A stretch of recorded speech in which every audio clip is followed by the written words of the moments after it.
It's good to see everyone. Magandang umaga po sa lahat. Tayo po ay magpapatuloy sa ating series, The Gospel of John. At ito po ay naumpisahan ni Pastor Kent noong nakaraang linggo. Actually, we had also 3 years ago, I think, nag-series din ako ng John, but this time is different, no? Sabi ko nga, karamihan din nasabi ng maraming pastors, if you really love to dig in sa salita ng Diyos, sa isang verse lang ay makagawa ka ng maybe 50 sermons, or depende na lang kung paano mo tingnan, paanong anggulo ang gusto mong itackle, ano po. But this time, would like to focus sa the Gospel of John. And it's very important for us to really understand ano po ang context dito, no? And we know John the Baptist is different from Apostle John. You might be confused, no? Marami pong during the time of Jesus Christ, even today, hindi na po ito bago. Hindi lang yung kung may pangalan ka na maybe Mark, may ibang Mark din sa ibang bayan. Hindi ka lang nag-iisa. Maraming pangalan po na Peter, no? Even Mary sa Biblia, marami po sila. Before we dig in sa passage, join me in prayer, no? Lord, we thank you so much sa privilege na kami po ay makapag-aral ng iyong salita, Panginoon. Would like to ask for guidance, Lord, for wisdom. Ito po ang aming talagang ninanais, Panginoon, na kayo po ang magbigay sa amin ng karunungan so that we could be able to really understand your word. Marami pong mga terms, Panginoon, maraming mga nagaganap, Lord, sa Biblia, and sa sarili naming karunungan, hindi po namin ito maintindihan. But I would like to ask for your Holy Spirit, Lord, to teach our hearts and to apply this, Panginoon, sa aming mga buhay. In Jesus' name we pray. Amen. John the Baptist testimony confirming Jesus Christ's identity. Sa buhay po natin, good morning. It's good to see you. It's very important for us to really understand po yung nangyayari sa loob ng John. Would like to have a short recap po, no? Sa apat na gospel. Yung apat na gospel po ay may kanyang-kanyang theme. May kanya-kanyang approach kung paano nila highlight si Jesus Christ. Una dito yung Matthew, it represents Messiah King. It represents yung lion, which is, it symbolized because Matthew emphasizes Jesus is Messiah King. So, ito po ang tema ng Matthew, Messiah King. Pangalawa naman yung Mark, the Gospel of Mark. It represents lowly servant, as Jesus Christ. It's symbolized by an ox because Mark's Gospel emphasizes Jesus Christ, His character as lowly servant. He came to serve, not to be served. Pero it doesn't mean na go-contradict po yung mga gospel. Like I said, meron po silang kanya-kanyang approach. No? He came to seek and to save which was lost. Then yung Luke, it represents the Son of Man. No? Meron tayong Son of God, meron tayong Son of Man, which is Jesus Christ. It emphasizes the humanity of Jesus Christ. And then yung pang-apat, which is, dito po tayo nakapag-focus ngayon, yung the Gospel of John. No? The Gospel of John, the Son of God, it emphasizes the divinity and the deity of Jesus Christ as God. No? It represents as an eagle, symbolizes the Gospel of John, an eagle who soars in heavens and came down to earth. And then, recap lang, no, yung natakil ni Pastor Kent, John chapter 1, it is very important for us to know na yung focus ni John is yung deity ni Jesus Christ, na mention dito, in the beginning was the Word. And the Word was with God, and the Word was God. He was with God in the beginning. No? Napaka-unique yung approach niya dahil si John, bumalik siya sa Genesis. No? John 1:1, Genesis 1:1. No? So, in-emphasize niya yung kapangyarihan ng Diyos. No? Through Him, all things were made. Without Him, nothing was made. Isn't that unique? No? Sa pamamagitan niya, everything was made. The Word became flesh and made His dwelling among us. Very unique, very distinct sa ibang Diyos. No? Yung small God, no? Small G. No? You can mention any gods and yet contradicting sa kanilang history or sa kanilang follower. No? Like for example, if I follow this God, contradicting yun sa ano yung katuruan niya. Kasi hindi active hindi buhay. Unlike Jesus Christ, He's active presently kasi He's living in us, which is the Holy Spirit. At yun, pag binabasa natin yung Biblia, it is very self-satisfying. Kasi it nagbibigay ng conscience sa'yo. No?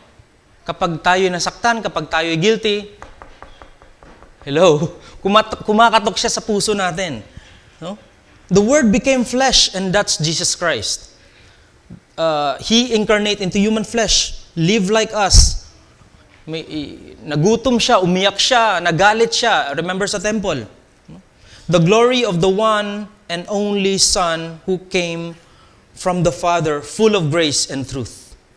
So, Matthew, binalikan niya, kung basahin natin yung chapter 1, yung genealogy ni Jesus Christ, kung saan nanggaling si Jesus Christ, no? Yung Davidic covenant from David up sa kanyang, in the present time, sa New Testament. Ni-present ni Matthew yung linya, yung Jewish heritage ni Jesus Christ. Pagdating naman sa Mark, no, na-mention agad ni Mark yung ministry ni Jesus Christ. Wala na siyang paligoy-ligoy pa. Ito yung ministry ni Jesus Christ. Nilatad niya na. And then si Luke, dahil meron siyang Gentile audience, pinakita niya sa Gentile audience na, hey, hindi lang yung sadya ng Panginoon Jesus Christ, hindi lang Jews, pati yung Gentiles. No? Kumakatok ang Panginoon sa puso ng bawat, it could be Jew, Samaritan, Gentile, or any race. No? But John is different. Bumalik siya in the beginning. So John the Baptist, sino ba si John the Baptist? Yes, John the Baptist, siya yung author ng yung aklat na ito, The Gospel of John. As a while ago, I talked about John the Apostle and John the Baptist is different. No? Magkaiba po sila. So ni-present niya dito yung good news. Yung good news, which is ito yung good news, yung message ng salvation, that all of us had sin. No? Meron po tayong original sin. John the Baptist, he is the cousin of Jesus Christ. No? Pinsan sila. His mom was Elizabeth. No? Alam po natin yan na Elizabeth was barren. She's poor, matanda na. Lagpas na siya sa limit ng magkakaroon ng child. No? Parang nawala na sila ng pag-asa along with her husband, no? Zechariah. Filled with the Holy Spirit. No? Nung una pa, nung Old Testament pa, John the Baptist was there. Dahil ni-prophesy siya ng Panginoon sa pamagitan ng mga prophet. There will be a man who will point out kay Jesus Christ who will save the world. And he will baptize him sa Jordan River, and that's John the Baptist. No? Full of Holy Spirit, chosen by God before birth. And he will be a forerunner. Siya yung magpiprepare ng way para sa Panginoong Diyos. No? Meron tayong mga cross-reference yan. Luke chapter 1 verse 15, Isaiah 40 verse 3 to 5. His birth was a miracle. Dahil nga, si Zechariah and si Elizabeth ay lagpas na. No? Walang age na na-mention sa bagong tipan. Pero kapag ang Bible ang nag-explain na sila'y matanda na, talaga matanda na yun. Remember, Methuselah, 969 years old, and he's old. Pag sinabi ng Biblia na, this man is old, talagang matanda na. No? No specific age, but matanda na sila. But there was a miracle. Dahil yung sadya ng Diyos ay talagang mangyayari. His birth was a miracle and his parents were old, marveled by many. Ang daming namangha dahil kilala sila sa lugar nila, no? Na hindi na sila magkakaroon ng anak. But then, it fulfilled the prophecy. Pag prophecy na, ay talagang, 100% very accurate. Sila ay Nazarene. Sila ay nakatira sa Nazareth, no? And then, didn't cut their hair kasi sumusunod pa rin sila sa yung sinasabi sa lumang tipan, no, na wag mong putulin yung buhok mo, no? Meron din mga ibang religion ngayon hanggang ngayon, hindi nila kinakat yung kanilang mga buhok, no? And then it's a symbol of you're separate, no? Ikaw ay distinguished na ikaw ay anak ng Diyos. Meron hanggang ngayon may makikita tayong mga tao na namumuhay ng ganun. Like Samson. Do you remember Samson? Siya ay katulad nito. Bawal silang humawak ng mga patay na hayop or anything, mga corpse. Ito ay mahigpit na pinagbabawal. No? Or eat anything, yung grapevine, bawal silang uminom ng wine, no grapes, walang raisins, no? Tulad ng sinasabi sa Numbers chapter 6 verse 2 hanggang 6. Now, yung detail ng John chapter 1 verse 19 hanggang 34, ito ay nagbibigay picture, larawan na para sa atin, mga Kristiyano ngayon, ito yung turning point na si Jesus Christ ay talagang siya yung Savior ng mundo. Because of this witness, si John the Baptist. No? It is very fascinating because it's John the Baptist powerful testimony para sa kanya mga hearers. During that time, ang daming pumunta para magpabautismo. No? And then John the Baptist clarifies it na yung baptism is really different from baptism of the heart.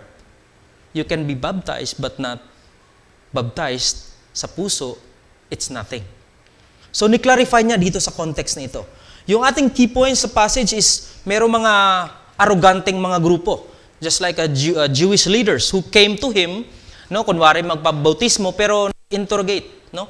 Nagkaroon ng question and answer forum. Sino ka ba? Ba't mo ginagawa tong bagay na ito? No? Ito yung mga Jewish leaders who really hate yung ministry ni Jesus Christ. So they want to know why. No? And then, of course, John the Baptist, he denied na siya yung Savior. No? So there's a lot of things going on here. And this passage is very crucial for establishment Jesus' divine identity. Ito talaga yung parang nabuo yung pagdi-describe ng identity ni Jesus Christ. Point number 1. The understanding one's God-given purpose and the clear mission of pointing others to Christ rather than seeking personal recognition. Just like John. No? Natingnan natin yung context. Si John ay napakasikat during the time. Kilala na siya. Itong tao na to ay marami na siyang na-invite sa Jordan River to get baptized at well-known na yung pangalan niya. No? Nangyari yung event na ito sa Jordan River, malapit sa Bethany, which means Bethany is a house of poor. No? We don't know really. Alam natin si Elizabeth ay barren and she's poor. So it makes sense na yung lugar na ito ay talagang maraming nahihirapan financially. So we get the point. No? The understanding one's God-given purpose and the pure mission of pointing others to Christ rather than seeking personal recognition.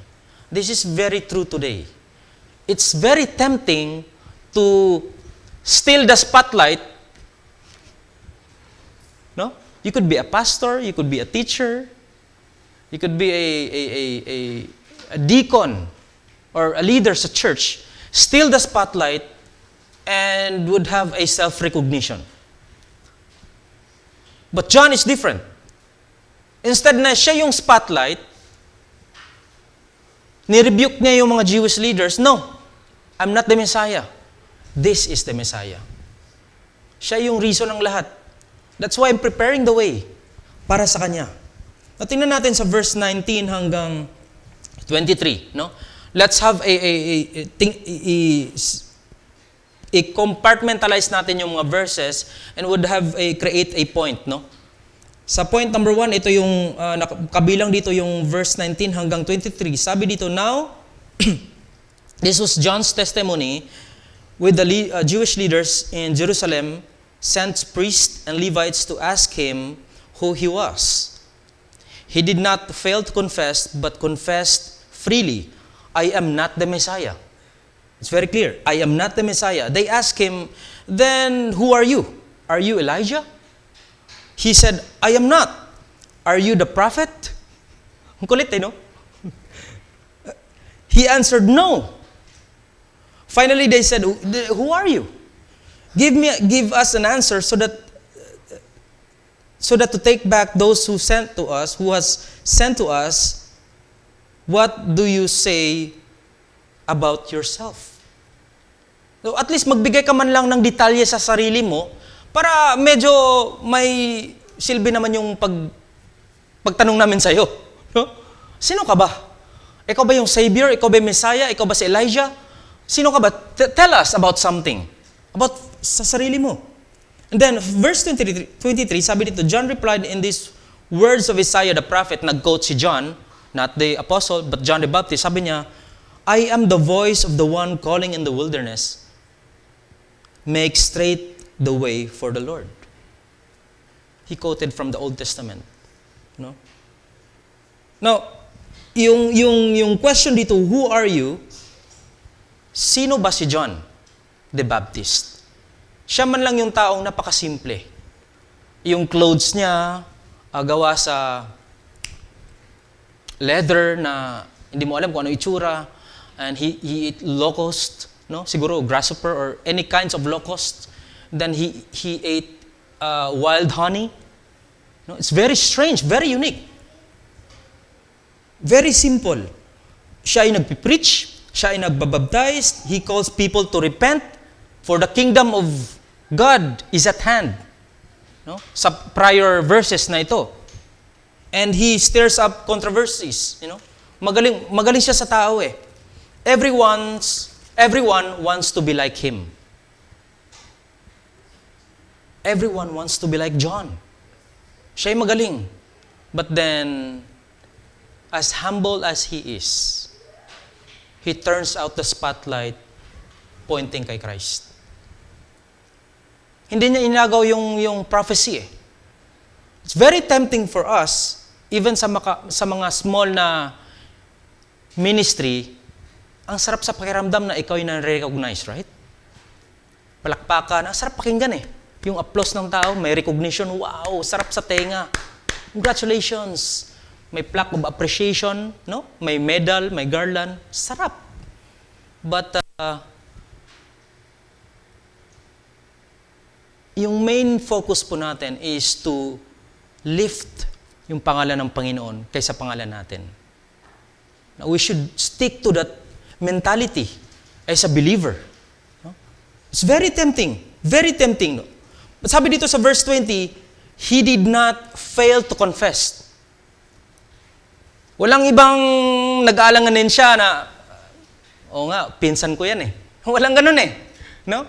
He did not fail to confess, but sabi niya, freely, I am not the Messiah. Hindi ako yung, akala nyo, ako yung magliligtas ng mundo. No, I am not. No, it's a very good answer to the right question. Wala nang paligoy-ligoy pa. Hindi ako yun. Si Kristo, ang Savior ng mundo. Ang dami, nakatatlong tanong sila eh. But according sa tatlong tanong na yun, the same question, the same answer, no, I am not the Savior of the world. So John proclaimed it absolutely clear, listen up guys, para, I am not the Savior. Napaka-clear nun. What a remarkable humility, no, na nanggaling kay John. Sa Matthew chapter 3 verse 5, sabi dito, people from Jerusalem and from all of Judea and all over the Jordan Valley went out to see and hear John the Baptist. Sobrang yung pangalan niya, matunog na eh. This is preaching the word of God. No? Baptizing people in His name. But not a single percent na inagaw niya yung glory sa Panginoon. Yung isang bagay na doon tayo weak because we're not humble enough. We're proud people. It's 1%, no, may talagang konting pagmamalaki sa sarili. Look at me, I've done this. Pero si John, yung ginawa niya, no, it's Christ. This is the way. I'm just preparing the way for the Lord. Ito yung dapat gayahin eh, no? Sabi niya, forward tayo sa chapter 3, sabi sa John chapter 3 verse 30, sabi niya, He must increase, but I must decrease. So, tingnan natin yung puso niya. So, we have a very practical application dito. Focus on Jesus, not sa ating mga sarili. And pwede nating dagdagan yun. Focus on Christ, not to yourself, and not to your neighbors. Kasi pag nag-focus tayo sa neighbor natin, tapos Christian siya, tapos nagkamali siya, ay, sablay. Wala, nagda-down na tayo. Kasi we're so focused sa katabi. Katabi natin. Focus tayo kay pastor, kay teacher, pastor, mali yung grammar. So many things to create just to stumble. But our heart and focus, our mind should be in Christ alone, the Savior of the world. He's perfect, blameless, righteous. We are not. And yung goal natin is to be righteous kasi we are under His grace. Every day, we get failed. Kaya lang natin talagang kaya tayo bumabangon every day because of His grace. We are under His grace. That's why we have no reason to be boastful. Grabe si John. Be a messenger, not the message. Yung voice mismo. John was a voice crying in the wilderness sa Old Testament, Isaiah chapter 40 verse 3, preparing the way for the Lord. Ito yung role ni John. Alam niya na tinawag siya. Before pa siya pinanganak, pinili na siya ng Diyos. Na itong tao na to siya yung magbabaptize sa akin.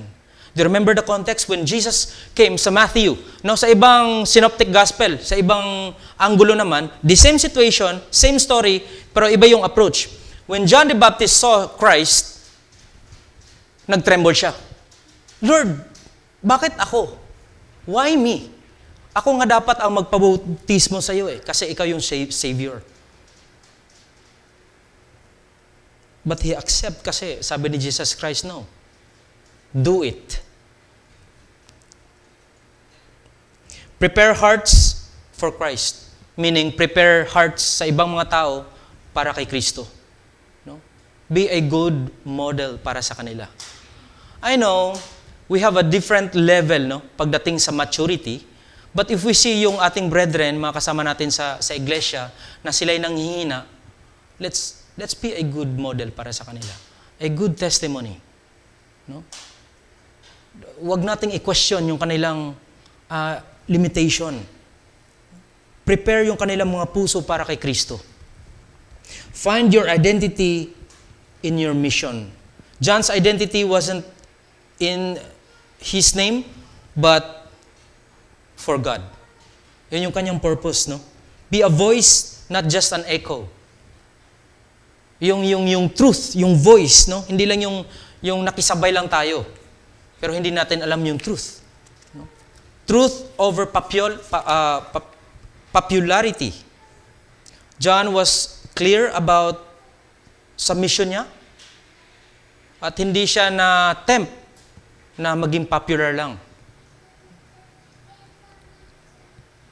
Sa Isaiah chapter 40 verse 3, sabi dito, a voice of one calling in the wilderness, prepare the way for the Lord.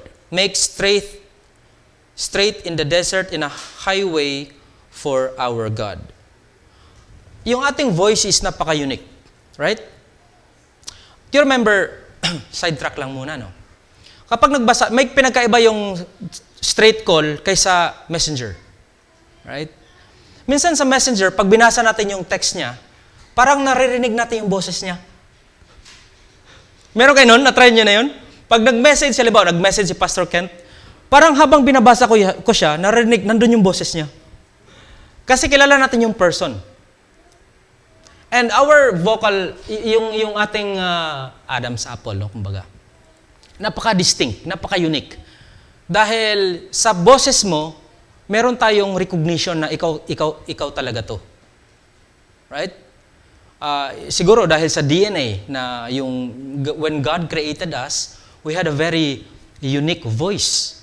Na yung pag nagsalita si Tita Myrna, boses niya lang talaga yan. At hindi boses ni Ate Mayet. No? Very unique. Kahit nga nakapikit, naka-blindfold, pag nagsalita ka, ma-recognize mo kung sino kaninong boses yun.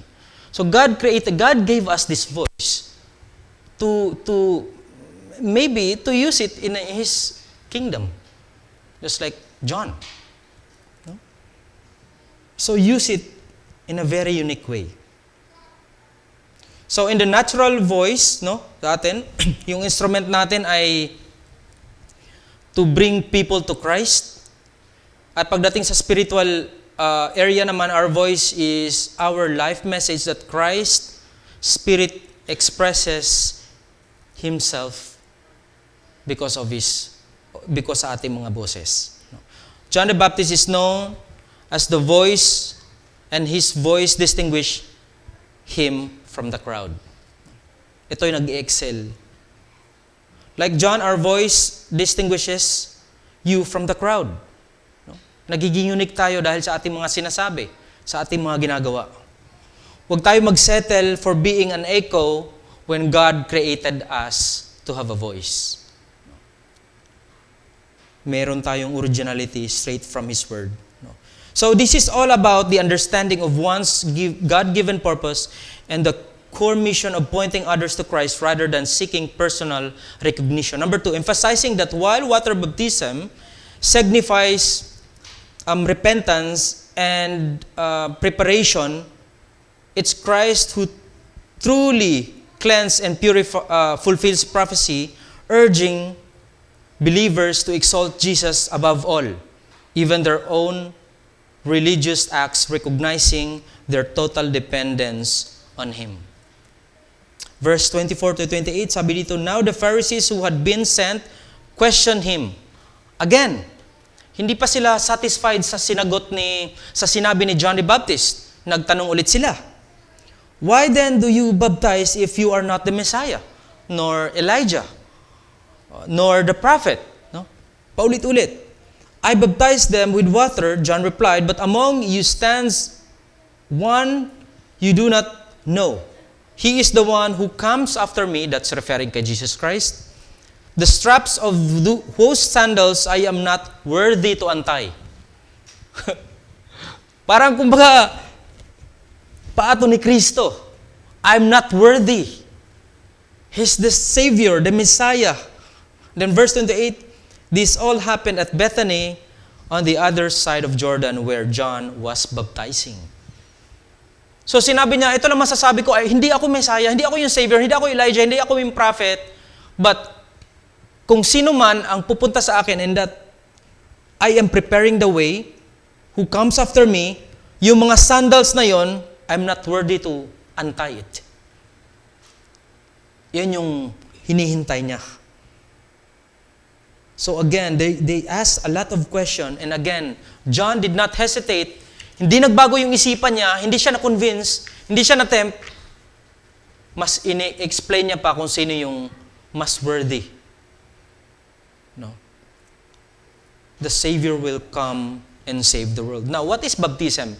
Since nabanggit po dito yung baptism, ito yung ministry ni John the Baptist, siya ay nagpipreach, siya ay nagbabaptize. Ano ba ang baptism?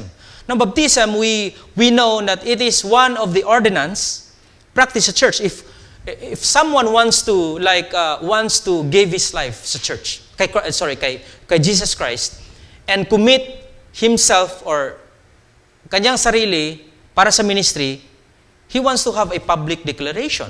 And that is through water baptism. Alam po natin yung dalawang ordinance ng Christian community sa church today is Lord's Supper, that is the Holy Communion, and water baptism.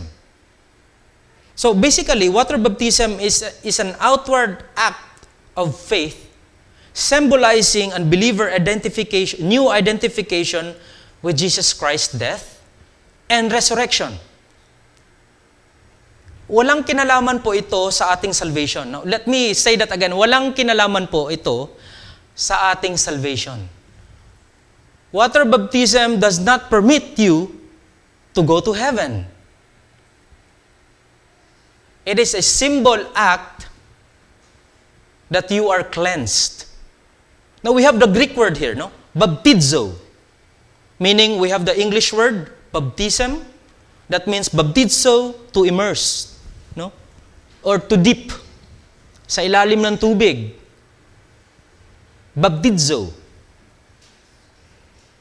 It is a very vital ordinance. Kinakailangan po natin ito maintindihan. And John clarifies that. Doon pa lang sa bagong tipan. At yung kausap niya, hindi ito ordinary mga tao, ito yung mga nasa posisyon during that time. Mga Jewish leaders. But John himself explained it clearly. Romans chapter 6 verse 3 to 4, sabi dito, or don't you know that all of us who were baptized into Jesus Christ were baptized into His death? No? We were therefore buried with Him through baptism into death, in order that just as Jesus was raised from the dead through the glory of the Father, we too may live a new life. Now we see that. It's very important for us to know this. So a lot of people get baptized, this is real talk, no? Dahil kulang po siguro yung explanation, at fast forward lang dahil mas maraming nabaptize, mas okay, picture taking, wow. Ang daming likes, po. Well, marami siguro, mamadali siguro maybe yung mga pastors, no? May goal for this year na ganito yung mabaptized. Dahil kulang yung explanation, na shortcut. Si Mr. at saka si Miss ganito, nabaptize na. After 1 year, they go back to the old life. Why? Because they don't really know what's going on. Kasi for them, baptism is a seal that you're a Christian. We're not. You can be a Christian when the Holy Spirit convict you and recognize that your sinful nature, and you want to have a new life, you want to accept Christ sa buhay mo, and live as if yung target is to be perfect, although you're trying hard, nagsastruggle ka every day, but you're trying hard to be a perfect, at nakukonvict ka ng Holy Spirit to distinguish what is right and what is wrong, then you're a Christian. Hindi ka dumaan sa water baptism, just like the man on the cross. Today you will be with me in the paradise, he said. That thief, yung magnanakaw na yun. Walang proseso na, soldiers, Pakiantay mo na, tanggalin niyo muna yung pako, mag-perform ako ng water baptism. No. No. Right in there sa mismong kung saan tayo nakaupo, if you felt like God is talking to you and the Holy Spirit is knocking sa ating mga puso, you can be a Christian. Water baptism is just a ordinance sa church to make a public declaration na gusto mo mag-commit sa ministry. That your old self is gone now. Now, secular principle, kapag may isang bagay po na marumi, of course, you will wipe it, right? Punasan natin, nahulog, bagong camera yun. Naku, nagasgas, ganyan. Pero hindi natin nakita yung loob na baka yung sensor na damage na. No? We have that mentality.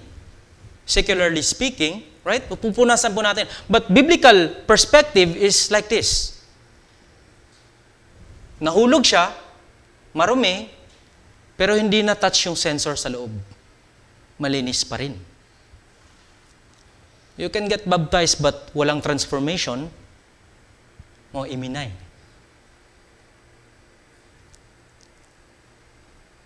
A lot of people get baptized and yet haven't really changed.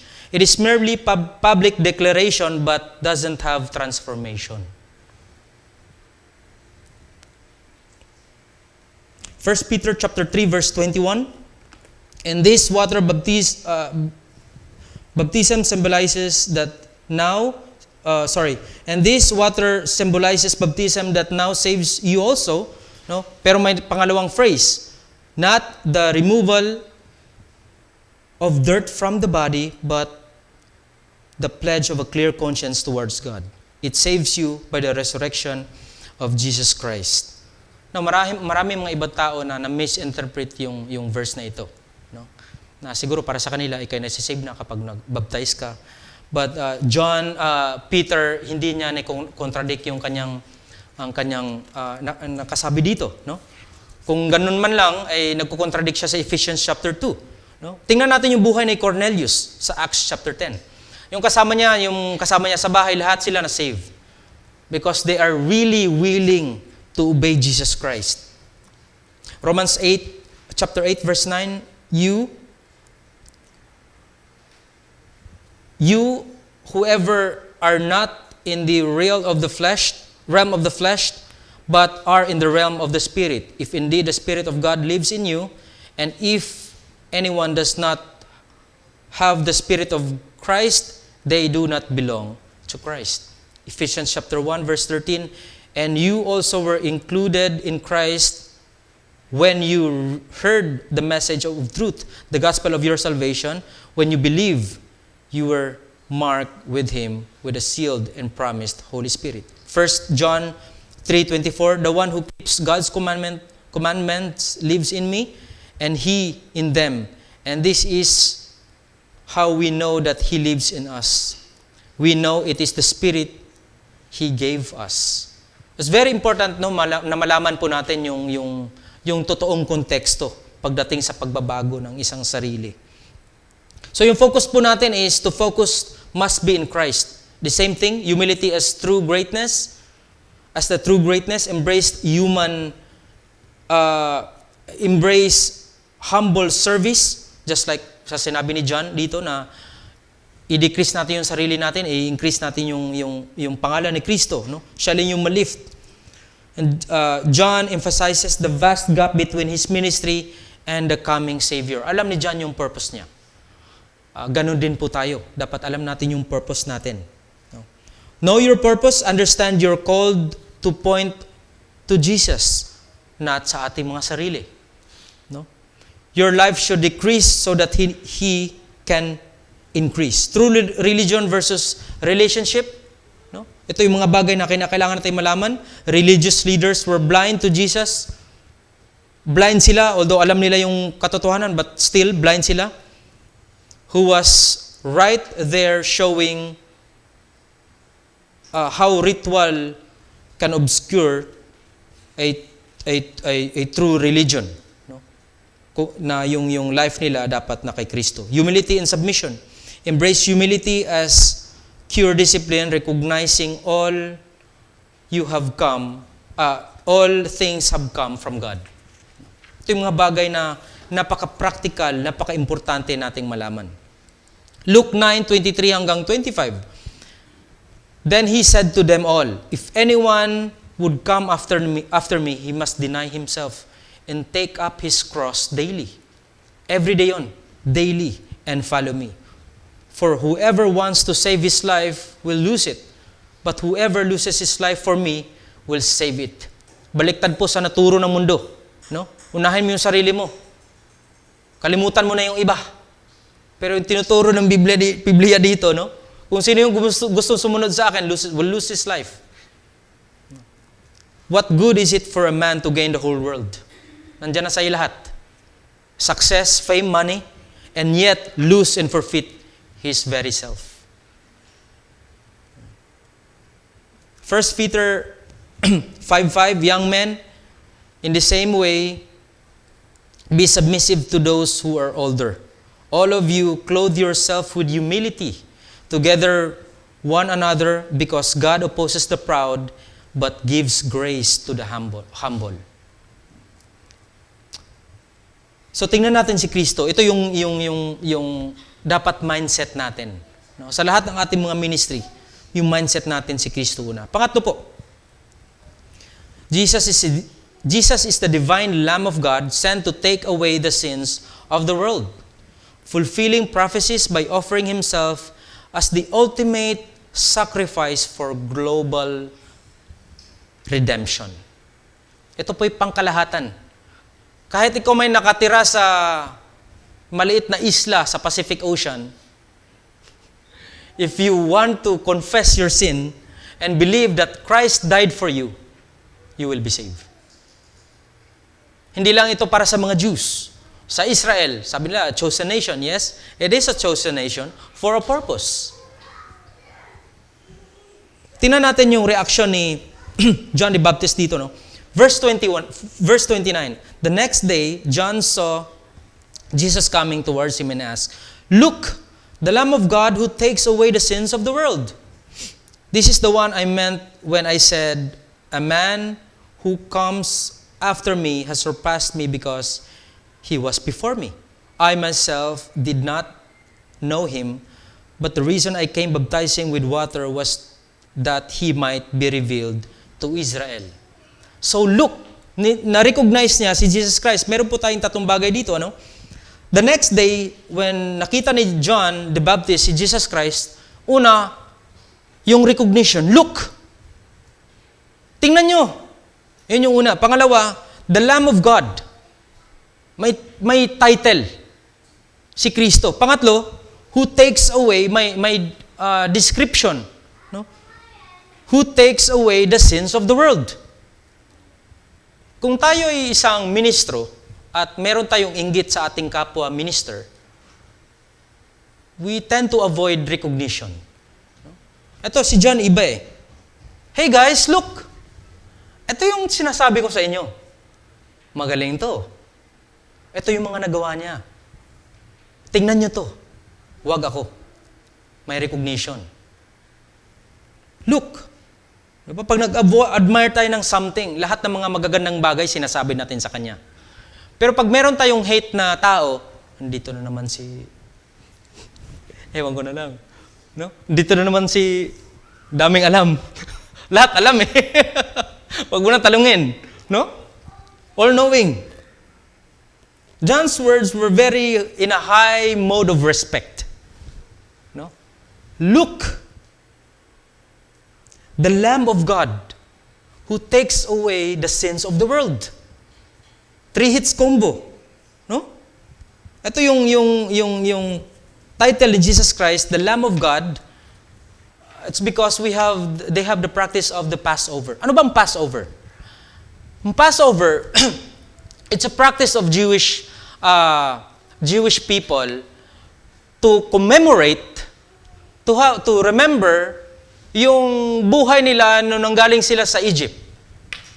When God led the people, Israel, to the promised land, Canaan, grabe yung kanilang journey. No?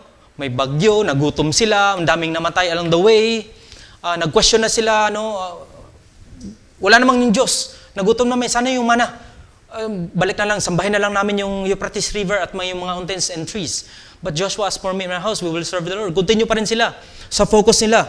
So yung Passover, during the time of Jesus Christ, ito yung pag-remember ng kanilang hardship at paano sila ni-save ni Kristo. During sa last na what's this? Yung plague. Do you remember the plague? No? Ang dami nun. Ang lahat na madadaanan ng plague na mamatay. Even the animals, yung nagsusurvive ng livelihood mo, mamamatay yun. But Christ covered them with His Spirit, with His love. That's why they want to remember when sila ay nagse-celebrate ng Passover, nire-remember nila yung kabutihan ng Diyos during sa kanilang journey. But then ito'y nag-evolve during the time. Jesus Christ is already there. He's the sacrificial lamb. He's the Passover na you don't need to practice those things because I'm here. I am the sacrificial lamb who will be crucified and save all people dahil sa inyong mga kasalanan. So they ate, ano bang kinakain nila during the Passover? Ito yung mga herbs. Ito yung mga green leaf na nakikita natin sa mga salad. No? Marami silang mga wild herbs during that time. Yung mga lamb at yung bread na matzah na tinatawag at marami pang iba. But then, Jesus Christ is there. Siya yung sacrificial lamb. Jesus never considered a ransom, nor ito yung parang humiliation para sa Kanya, but this is a victory action kay Yesu Cristo. At some point, medyo parang nakakaawa. Parang movie ba, pelikula. Parang nakakaawa naman si Kristo. But hindi siya nakakaawa. He will save the earth. He will save all people because He is the sacrificial lamb na sinabi ni John the Baptist dito. Sabi niya, greater love has no one than this, to lay down one's life for his friends. Sa John 15 verse 13.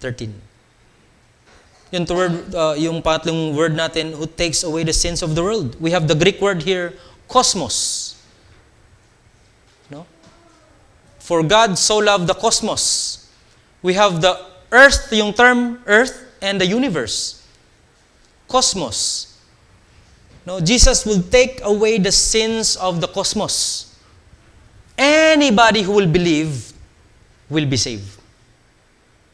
Parang binigyan kita ng birthday invitation, natanggap mo na, hindi ka pumunta, it's up to you. But Jesus Christ's message across of Calvary is a message para sa lahat. Kung sino man na magkakaroon ng pananampalataya sa Kanya ay hindi mapapahamak, ngunit magkaroon ng buhay na walang hanggan. Now, who takes away the sins of cosmos? Sa lahat ng mundo. Now, tingnan natin yung konteksto ng mga Samaritano. Ito yung mga grupo ng tao na parang lagi silang outcast. Ano po?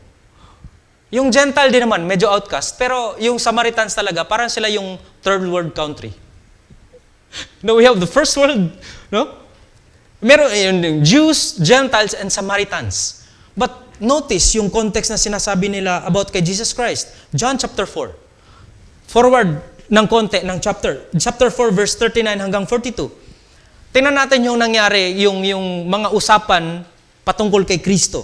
Verse 39. Many of the Samaritans from the town believed Him, Jesus Christ, because of the woman's testimony. Do you remember the woman from the well? She's Samaritan, right? Yung babae, nung umuwi siya galing from the well, siguro, during the time, nagmarites muna, no?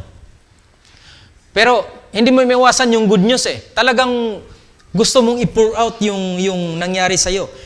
He told me everything. Jesus Christ, no? Sinabi niya lahat sa akin. Si Yesu Cristo. And then the people are listening. Yung mga Samaritans. And then they urge Him to stay with Him. Now, you notice the context? In-encourage nila si Jesus Christ to stay with Him. Sa town. para makonclude nila na totoo yung sinasabi ng babae about Jesus Christ. So after many days, nung umalis na si Jesus Christ, sabi nila, totoo nga. He's a good man. He will save the world.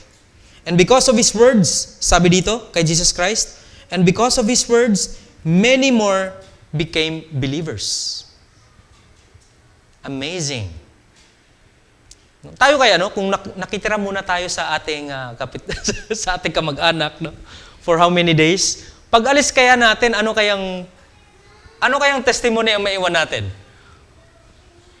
Palibhasa yan si nakatira dito ng 2 araw, hindi man lang. Right? But Jesus Christ is different. No? Tugma doon sa report ng Samaritan na babae, based doon sa pagstay ni Jesus Christ sa town, at they concluded that she's right. At hindi lang na-influence, naligtas pa. So marahil during sa stay ni Jesus Christ doon, siya ay nagbigay ng good news. Ang dami pang story dito. Sa verse 42, they said to the woman, "We no longer believe just because of what you said. Now we heard what you've said sa aming mga sarilis for ourselves, and we know that this man really is the Savior of the world." Sarap nun. Jesus Himself declares in John chapter 12, verse 32, "And when I am lifted up from the earth," referring sa crucifixion, lifted up sa earth, "will draw all people to Himself." So, we have the context here, sa Malachi chapter 3, "I will send my messenger," that's referring kay John the Baptist, "who will prepare the way before me. Then suddenly the Lord you are seeing will come to this temple, the messenger of the covenant whom you desire will come, says the Lord Almighty." Yung lahat po ng prophecies dito nangyari, even sa buhay ni John. Jesus is the divine Lamb of God sent to take away the sins of the world, because prophecies by offering Himself as the ultimate sacrifice for global redemption. Last point, the definitive revelation of Jesus as the Messiah, Christ as the Son of God. Sabi dito sa verse 32, "Then John gave this testimony. I saw the Spirit came down from heaven as a dove and remained on Him. And I myself did not know Him. But the one who sent me to baptize with water told me, that man on the whom you see the Spirit come down and remain is the one who will baptize with the Holy Spirit. I have seen and I testify that this is the God's chosen one." Sa Matthew, makikita natin dito yung context na nung nibaptize ni John the Baptist si Jesus Christ, makikita natin dito yung Trinity. Now, the word Trinity, hindi po natin siya makikita sa scriptures. But the principle of the Trinity is there. When John the Baptist baptized Jesus Christ, the heavens were opened. At merong voice. Makikita natin dito yung Trinity, which is Jesus Christ, the Son. At nung nagbukas yung langit, may dove na bumaba. Nag-descend, which is symbolizes yung Holy Spirit. At may nagsalita, "This is my Son, in whom I am well pleased." That's God the Father. This very moment, nung nakita ni John the Baptist yung pangyayari na ito, he was amazed. Can you imagine during that time na nandun kayo sa Jordan River, ikaw ma-witness mo yung tatlo, yung Trinity, yung God the Father, God the Son, and the Holy Spirit. The Holy Spirit is living in us ngayon. Ito yung nagkukonvict sa atin kapag tayo ay nagtatangkang gumawa ng kasalanan, manglalamang ng kapwa, gagawa ng tao, manglalamang ng kahit anumang uri ng kasalanan, ito yung nagko-convict sa atin. That's the Holy Spirit. God who created the universe in the beginning, kung ano yung ginawa ano yung sinabi ni John sa una, chapter 1, that's God. No? Kung sino yung gumabay sa mga Israelites sa Promised Land, nandun yung Diyos, si Yahweh, and Jesus Christ who crucified in the cross of Calvary. So makikita natin dito yung principle ng Holy Spirit. Sa Old Testament, makikita natin dito, Genesis chapter 1 verse 26. Sabi dito, let us, sabi ni God, is talking with the Holy Spirit. Let us make man in our own image. No? At sa chapter 33 verse 22, no? Nandun yung paggawa ng in the beginning God created the heavens and the earth, and the Spirit of God nag-cover sa sea, in the sky. Yung three person was mentioned sa Isaiah chapter 48 verse 16. Represents three distinct title. The sovereign Lord has sent me in those with the Spirit. No, sa New Testament naman, makikita natin dito yung context ngayon, no, sa Matthew chapter 3, Matthew 28, no? Jesus commandments baptizing lahat ng tao in the name of the Father and the Son and the Holy Spirit, baptizing them, no? Sa ngalan ng Ama, ng Anak, ng Espiritu Santo. No, we got that term, no, sa Pilipinas ngayon. We use that. Especially sa ating mga kapatiran sa Roman Catholic. You witnessed the Black Nazarene. Earlier sa Pilipinas, you know what happened? Yeah. You watch the news, no? Daming nangyari. And then dito naman, yung sign as a dove. Makikita natin dito yung Holy Spirit. No? Thankfully, we have the three. No? We must believe that yun yung tatlong pinaniniwalaan natin. If we don't believe it, then i-check po natin ang ating mga sarili. Tingnan natin yung scriptures kung ito ba'y tugma. No? So it's very good to know kung ano yung buhay ni John. So it's all about pointing Christ, no, above all else. Sa ating mga ministry, sa ating mga buhay, sa ating mga puso, it's all about Jesus Christ. No? Kung nasa peak tayo ng ating success, we should check ourselves. Let's be reminded kung ano ba talaga ang mission natin sa mundo. No? Time will come, mawawala rin ang lahat sa atin. Ikaw man ay napaka-successful ngayon, ikaw ay malakas pa ngayon, but time will come, everything will be changed. Everything will vanish. Ang maiwan lang kung ano yung pinaka-importanting bagay sa lahat, which is yung relationship natin with Jesus Christ. So take a lesson from John the Baptist. No? Marami pa pong mga series na ating itatakel. So let's all be reminded sa mga teachings na yan. No? So it's a very good thing to remind ourselves kasi we have the battle every day. Monday to Friday. No? After paglabas dito, may battle na naman. So let's remind ourselves daily. Let's pray. Father, we thank you so much, Lord, for the life of John. Thank you, Lord, for teaching us also based on your word. Convict us, Father, sa aming mga kamalian.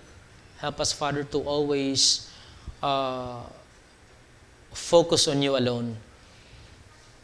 Marami man po, Panginoon, ang mga balakid, even sa ministry, Panginoon, but then it's a very good reminder, Lord, from your word to always focus on you, not sa aming mga neighbors, and help us also, Father, to encourage one another. Salamat po, Panginoon, sa umagang ito at turuan niyo po kami to be humble, to recognize yung aming mga kamalian, to recognize you, Father, as our as our God, our provider, our God, our Savior. Salamat po, Panginoon. Gusto po naming ibalik sa inyo, Lord, ang papuri, pasasalamat sa ngalan ni Jesus. Amen.